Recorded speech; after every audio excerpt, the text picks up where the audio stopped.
There are some things you just can't forget, no matter how many years go by. The smell of machine oil on a cold evening, the jingle of a bell over the door, and the face of the man who walked into my workshop that October day in 1956 and set a pocket watch right down on my counter in front of me. By then, I'd been fixing watches for 20 years. Thousands of mechanisms had passed through my hands, from cheap Soviet Pobitas to antique English chronometers, brought over before the revolution. I can read a watch like a book, the scratches on the case, the wear on the winding crown, the way the gear teeth are deformed. It all tells the owner's story better than words ever could. He walked in without any rush. Short guy, light blonde hair, and a gray overcoat buttoned all the way up. Around 33 or 34. Young face, almost boyish, straight nose, clear forehead, soft features. But when he looked up, I froze. Those eyes had no youth or softness in them. They were like what I'd seen only in folks who'd lived multiple lives, none of them easy.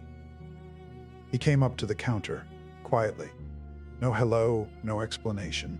Just pulled something from his inside coat pocket, wrapped in a clean white cloth, and placed it in front of me real careful, almost like a ceremony. I unwrapped it, pocket watch, round, with a flip-open lid. Case made of yellow metal. Not plating, real solid heavy stuff with that warmth only true gold has. A cross. Nice thick build. On the front cover, intricate engraving of an eagle with wings spread wide. I didn't dwell on what eagle it was right then. Just noted the work fine, pro level, not mass-produced. The movement was dead silent. Hands frozen. "Can you get it running?" he asked in Russian, but with a clear accent. German. Soft one, almost faded. "Let's see," I said. "How long's it been stopped?" He paused a second. "Since 45. 11 years. The thing had sat idle for 11 years. I offered him a seat. The old oak chair by my workbench where I'd put clients who wanted to watch me work. He sat straight, no extra moves, hands on his knees, and I clocked that posture again. Not flashy or parade ground, but real military, drilled in over years. I put on my eyeglass, grabbed my lancet, and started with the front cover. Inside the front cover, engraving. Gothic font. Heavy, formal, with those serifs they used in German official docs from the 30s and 40s. Text in German. I read enough to get the gist. Something about loyalty, valor, skies of Germany. Below it, a date. August 25, 1944. And a signature, 2 initials, AH and full, underneath, Adolf Hitler. I didn't drop the watch. Pros like me don't fumble tools from surprise. But inside, something stopped. Like the mechanism I was holding. Froze for a split second. I looked up slow. My guest sat there, calm as could be. He expected that reaction, and he was used to it. "Hartmann," he said quietly. "Erich Hartmann." I knew the name. Or rather, I'd heard it. During the war, Soviet pilots talked about him like a ghost. A black devil popping out of nowhere and gone before you knew what hit you. Soviet reports never said it out loud, but it was there. Stalin himself put a bounty on his head, they said. 10,000 rubles, dead or alive. And here he was, on my chair. "Can I get back to work?" I asked. "That's why I'm here," he said. I grabbed my solvent bottle, started wiping my hands, slow and methodical like always. Not nerves. Ritual. Any dirt on your fingers can wreck fine parts. But that time, wiping, I caught myself dragging it out, like I was trying to wash off more than dust. "You Jewish?" he asked. No judgment. That obvious. I chuckled. "Not really," he said. "Just learned to sense it. Over many years. No threat in that, at all. Something else. What I couldn't name right away, then it hit me. Weariness. The kind from a past heavier than any outside danger. I took off my eyeglass, looked at him. "Tell me about it," I said. "While I work. Born April 19, 1922, in Little Weissach, Württemberg. Dad a military doctor from World War I. Mom Elizabeth was ahead of her time. She flew. Pro sport pilot, one of Germany's first women with a license. Family lived in China a few years. Dad got work through a consul relative, escaping Weimar Germany's poverty in the 20s. Erich grew up with foreign language, culture, and that's probably where he got that razor-sharp eye for details. In 36, Mom opened a glider club near Stuttgart. He started flying at 14, got his glider cert at 14, first solo plane flight at 16, instructor at 18. He told it flat, no brag, no nostalgia, just facts, like reading a file. 41, finished flight school. October 42, 20 years old, joined JG 52 on the Eastern Front, North Caucasus. First dogfight, embarrassment, he said it straight, no sugarcoating. Young lieutenant got so fixated on his target he forgot his six, took hits, barely limped home. CO grounded him. He sat on the dirt watching others take off. Worse than any fight, he said. Sky taken away even for days. He figured out his mistake. Simple fix, get in close. Real close. So close no miss possible. So close the enemy couldn't react. 80% of the pilots I downed, he told me that night. I remember exact, never knew what hit him spot. The enemy. Don't rush. Wait. Assess. Pick the weak one. They're always there. November 5, 42, first kill. Soviet Il-2 Sturmovik. Same day he got shot down, Lag 3 snuck up. Parachute back to base. Second embarrassment. Next win, January 43. Numbers climbed fast. Made my head spin listening. July 43. 25 victories in a month. July 7. Kursk. 7 in a day. October 148. Knight's Cross. Year end. 159. I asked if he was scared. He looked at me like it was odd. Fear's universal, he said. What matters is what you do with it. I postponed mine to the ground. In the air, fear kills. Not you, but makes you predictable. Predictable pilots die. August 43 moment he highlighted. Shot down over Donets River. Forced landing Soviet side. Captured. Truck to rear. He waited. Patient, like in the sky. His own wingmates unaware strafed the convoy. Chaos. Hartmann clocked guard, jumped, ran through sunflower field head-high plants. Bullets chasing. Made it back, nearly shot by his own sentry who didn't buy it. Bullet tore his pants inches from leg, told it calm, almost funny. Then added what made me set down my tool. You know what I thought running that field? Not if I'd die. If I survived, I'd get home. To Ursula. Everything else secondary. Ursula. Ursula Petz, fiancée, then wife. He mentioned her a few times, short, firm tone, like an anchor, the one thing holding him when all else crumbled. August 1744. First fighter pilot to pass all contemporaries in kills. August 24, 300 confirmed. 11 that day alone. Multiple sorties, one day. That's what earned his top award. He paused seconds. Shelf clock ticked, Swiss alarm, another client left. Heavy quiet. Then Wolf's Lair. August 25, 44. Führer's HQ, Wolfschanze, deep Polish woods. Night before, squadron mates sent him off proper with schnapps. Arrived morning with pounding head, barely oriented. Held it together, drilled posture. SS officer at door. Surrender weapon. Hartmann. No. Polite but firm enters. Armed or not at all. Officer stunned. Aide checked. Führer approved. 22-year-old lieutenant walked in holstered. Past field marshals. Generals, Reich brass. Described Hitler that day. I forgot my tools, listening. Changed man, not 37. Rally guy. Weeks post July 20 bomb. Right hand trembled. Cupped left ear when spoken to. Eardrums gone. Eyes red, inflamed, insomnia or worse. Voice same. Steady, convinced. That conviction made him. Hitler pinned Knight's Cross with oak leaves, swords, diamonds. 18th in Wehrmacht history.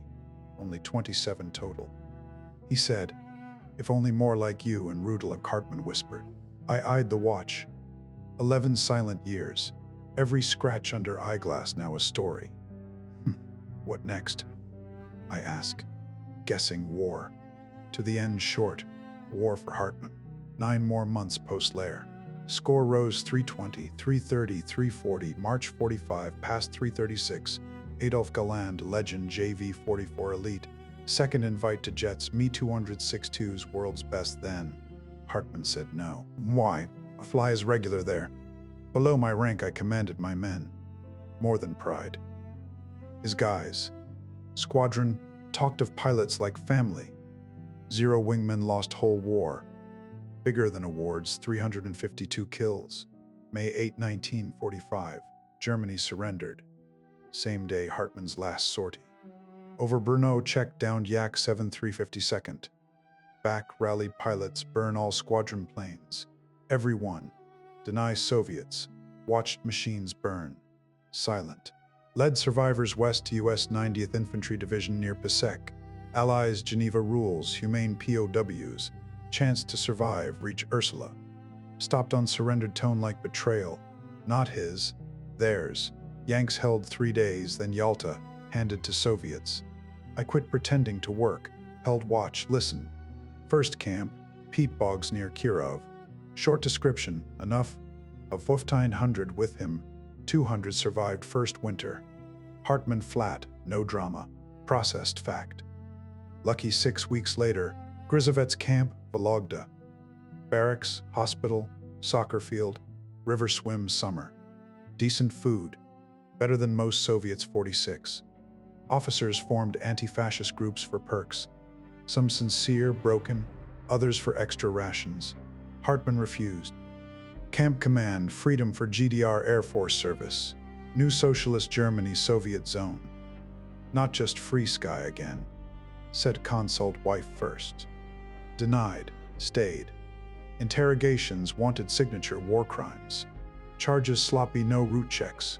Bryansk civilians, Smolensk bakery. Never fought their south path. Explained calm, proof. Added. Destroying socialist property. His own planes burned. December 27, 1949. Special counsel, 25 years hard labor. I set tool. 25 years, yeah, he said. I was 27. Post-sentence Shakti Camp, Rostov. Coal mines, 12 hours underground daily. Dark dust, heavy tools. Refused work. Principal. Geneva officers exempt forced labor. Told Commandant calm, article cites. Karzer. 9 months solitary Kutenikovo. No Karzer. Tight cell, no full lie down. Blinding light. Minimal food. Isolation. Skyman torture. Hunger strike. Force-fed tube, nutrient slurry. Endured. No confessions. Back General Camp Shakti. While Karzer, inmates rebelled. Blocked guards, took grounds, inciting revolt versus Soviet power. 50 total. 28, he said. Workshop dead quiet, heard my breath. And the Allegheny. My culprit a perpest German movement. Tight art. 11 years no rust warp. Cared for right. Asked. Pause. Othula wife took before camp. Kept years. Weekly letters unsure delivery. Alive. Wrote Stalin begged pardon peaceful neutral no politics army. Stalin dead. Wrote anyway. Letters got through. Some. Worn envelopes lifeline. Knew she waited, he said. Bigger than rest. I thought of my wife, home, kids. Point where lives cross not history or politics. Just someone waiting. Working mains plate, removing hands, he went on. Watched people, sharp like sky foes. Letters to Ursula, brutal. Educated Iron Cross colonels bent, snitched for NKVD. Anti-fascist clubs from fear. Officer corps dropped pants. But other, midway talk, sudden, one bad Shakti day, no details. Irrelevant. Felt awful, physically. Collapsed. Couldn't walk, guard. Village kid, boots, rags, looked. No senior. Pulled bread chunk from pocket. Set by me, walked on, paused. Soviet guard, enemy logic. Risked rations, skin for pound, he watched. Looked me, think on it still. Often. Post-Tulin 53, March, shift, slow, temperature change, less interrogations, pressure eased. September 55, FRG Chancellor, Adenauer Moscow visit. First West German leader demanded POWs, blunt Okhanin Khrushchev talks. USSR agreed. Pragmatic recognition, trade, credits. Result, freedom. October 55, trains west, 14,000 plus Germans. Hartmann among 10 years, 6 months of 50. Home. Platform Ursula waited, said simple Rishmal. Platform Ursula waited, voice shifted. Not mushy, absolute fact, gravity-like. Last oil drop assembled. Wound spring, watch jerked. Horse stutter first like long silent man forgetting voice. Hitches, near stops. Then aligned gear to gear, pallet rhythm in. German precision. Time war Ellen's proof. 52 beats minin. Exact. Hartmann lean drawn. Old eyes widened. Handed over. Took careful both hands. Ear to it, eyes shut, long silence.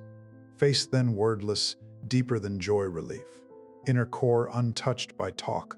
Opened eyes, watch then me. Know why sent to you. Shook head said, old good watchmaker. Starts long dead, paused. Your people slow, revive what others call dead. Not just watch's direct look. No forgiveness begged, no right from those who did, but glad came you, right. Stood. Buttoned coat top to bottom precise. Money on counter. Placed, not tossed. Watch pocketed. Door. Paused. Turned. Thanks. Work. Bell jingled. Door shut. Stood long at counter. Motionless. Stared black velvet pad, watch imprint lingered. Solvent again. Lost count. Not ritual. Gathering self. No. Thought him walking street. Watch ticking 11-year silence. 352 planes. 9 Kaiser months. 50-year sentence. Ursula platform. Soviet guard bred rag boots. History real, not books fits details. Bell jingle. Watch wait. Hidden engraving opener sees. My people revive dead. True that night. Yes. Fixed Stalin wanted man. Hitler top awarded. Yanks betrayed. Soviets sentenced 50. Unbroken by interrogations Kaiser tube. Held by woman writing void. Platform wait. Street noise returned. Trams, voices, steps. Life unaware indifferent my workshop. But I knew. Killed lamp. Tools away. Eyeglass off leaving quiet. Thought. 3 sky years destroying reachables. 10 earth mines Karzarark sky earth. Flight captivity. Between rag boot guard non-enemy when could. My shop 45 silent watch voiced. Time sides with none. Ticks victors vanquished. Watchmaker's islets. Ticks. Talk. On. No halt. No pardon. No blame. Just time. Erich Hartmann, West Germany, October 55, 56 months, post me joined. New FRG Luftwaffe. First JG-71 Richthofen Wing Commander Elite. Flew to 70. Retired Colonel. Not health camps wrecked 14 Widowmaker clashes. Reitmaneter, Germany. Flight instructor after. Acro with Galand. Died September 19, 1993, Weilem Schönbuch. Quiet Baden-Württemberg town. Near birthplace. 71. Ursula outlived. 352 planes. 1,404 sorties. 825 dogfights. 10 plus Soviet camps. 0 wingmen lost. Watch running again.